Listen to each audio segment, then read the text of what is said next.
मोहब्बत और मन के अल्फाज हर दिल तक ले जाओ ये आवाज ईमान से भर दो हर रात ये है रब का पैगाम। जब खाने वालों में से एक ने ये सुना तो उसने उससे कहा, मुबारक है वो जो खुदा की बादशाही में रोटी खाएगा। मगर उसने उससे कहा, एक शख्स ने एक बड़ी जियाफत की और बहुतों को बुलाया और जियाफत के वक्त उसने अपने नौकर को भेजा कि बुलाए हुओं से कहे आओ, क्योंकि अब सब कुछ तैयार है। मगर वो सब के सब एक साथ उज़र करने लगे। पहले ने उससे कहा, मैंने एक खेत खरीदा है और मुझे जाकर उसे देखना जरूरी है, मैं तुमसे उज़र करता हूँ कि मुझे माफ रखो। और दूसरे ने कहा, मैंने 5 जोड़ी बैल खरीदे हैं और मैं उनको आजमाने जाता हूँ, मैं तुमसे उज़र करता हूँ कि मुझे माफ रखो। और तीसरे ने कहा, मैंने एक औरत से शादी की है और इस यस्सु जो फरीसी के घर में सख्त निगरानी के तहत खाना खा रहे थे मुकम्मल तौर पर पुरातमाद रहे और उनका मकसद यानी अंजील का पैगाम सुनाना गैर मुतजलजिल रहा।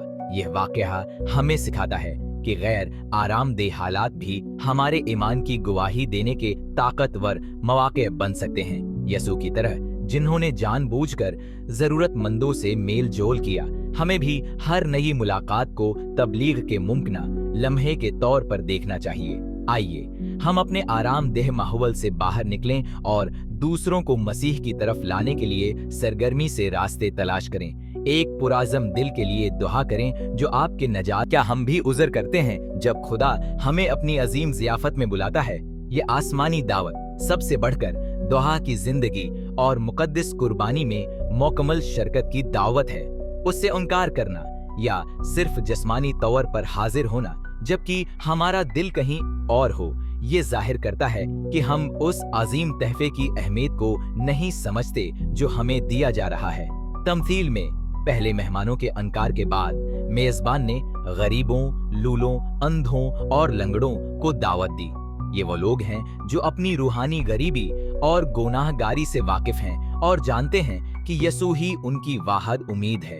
जब अभी भी जगह बाकी थी तो दावत को सड़कों और झाड़ियों तक बढ़ा दिया गया, जो तमाम कौमों तक इंजील की मुनादी की अलामत है। आज ये आशाए रबानी की ज़ियाफत जारी है, फिर भी बहुत से लोग दुनियावी उमूर में इस कदर मसरूफ हैं कि खुदा के लिए वक्त नहीं निकाल पाते। खुदा की ज़ियाफत में हकीकी तौर पर शरीक होने के लिए हमें टूटे हुए लोगों के साथ खुद को मुंसलिक करना होगा, आजिज़ी के साथ अपनी कमजोरियों और खुदा की शफा बख्श मोहब्बत की जरूरत को तस्लीम करना होगा।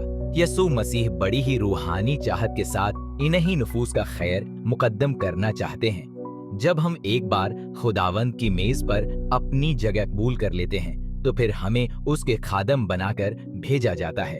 हमारा ये फर्ज है कि हम सड़कों पर जाएं, गमराहों को और उनको जो खुद को नाहल समझते हैं खुदा की दावत दें। खुदा चाहता है कि उसका घर भर जाए और वो अपनी दावत को फैलाने के लिए हमारा मुहताज है।